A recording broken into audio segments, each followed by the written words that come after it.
भारत की 140 करोड़ जनता की भावनाओं को बीसीसीआई अपने ठेंगे पर रखता है। देश जाए बाहर में बीसीसीआई के लिए अपना व्यापार सर्वोपरि है। देश से पहले बीसीसीआई अपने व्यापार के बारे में सोचता है। ऐसा हम क्यों बोल रहे हैं, अगले 3 मिनट के वीडियो में आपको समझ में आ जाएगा। दिनों पहले बांग्लादेश में जो कुछ हुआ उसे पूरी दुनिया ने देखा। किस तरह से बांग्लादेश में तख्ता पलट होता है और तख्ता पलट होने के बाद शेख हसीना को बांग्लादेश छोड़कर भारत आना पड़ता है।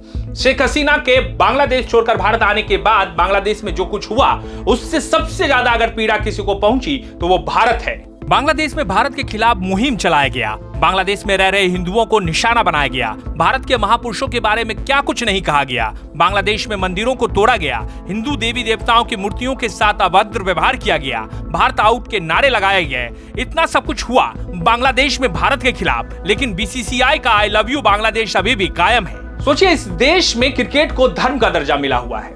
हर भारतीय क्रिकेट और क्रिकेट खिलाड़ियों से अथाह प्रेम करता है।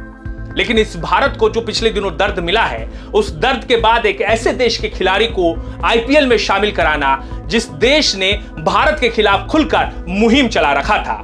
जब पाकिस्तान और भारत के बीच ऑपरेशन सिंदूर के दौरान संघर्ष हो रहा था, ये वही देश है जो एक कोने में खड़े होकर ये कह रहा था कि पाकिस्तान हमारा भाई है, अगर जरूरत पड़ी तो हम उनके साथ खड़े नजर आएंगे। पिछले 15 दिनों के भीतर भारत में जो कुछ हुआ उसमें बांग्लादेश भी नजर आया।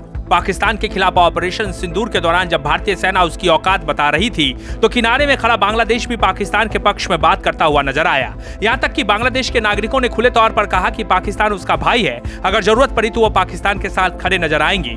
सोचिए, बांग्लादेश में भारत के खिलाफ इतना कुछ होता है, लेकिन बीसीसीआई ऑपरेशन सिंदूर के बाद एक बार फिर से आईपीएल शुरू करने जा रही है, तो बीसीसीआई और आईपीएल मैनेजमेंट के एक निर्णय ने उसको कटघरे में खड़ा कर दिया है। जिस बांग्लादेश ने भारत के खिलाफ इतना कुछ किया, वहाँ के खिलाड़ियों को भारत में खेलने का मौका मिलना चाहिए। ये सवाल आपसे है। खिलाड़ी को आईपीएल में खेलने के लिए बुलाया जाना ये बताता है कि बीसीसीआई या आईपीएल के लिए व्यापार सर्वोपरि है। भारत पाकिस्तान के तनाव के कारण बीसीसीआई ने आईपीएल को 1 हफ्ते के लिए टाल दिया था। इसके चलते कई विदेशी खिलाड़ी वापस लौट गए थे।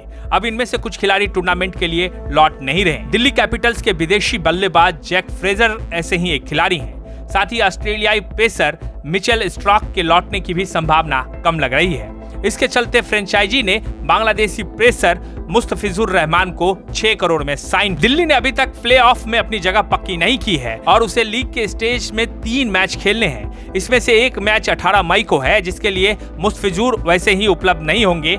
अब अगर बांग्लादेशी बोर्ड एनओसी देने से इनकार करता है तो दिल्ली की मुश्किलें बढ़ जाएंगी। वैसे मुस्तफिजुर को साइन करने के दिल्ली के फैसले से फैंस काफी खफा हैं। फैंस का मानना है कि पिछले साल से जिस तरह से बांग्लादेश में अल्पसंख्यक हिंदुओं की हत्याएं हुई है, उसे देखते हुए बांग्लादेशी खिलाड़ियों पर बैन लगाना चाहिए।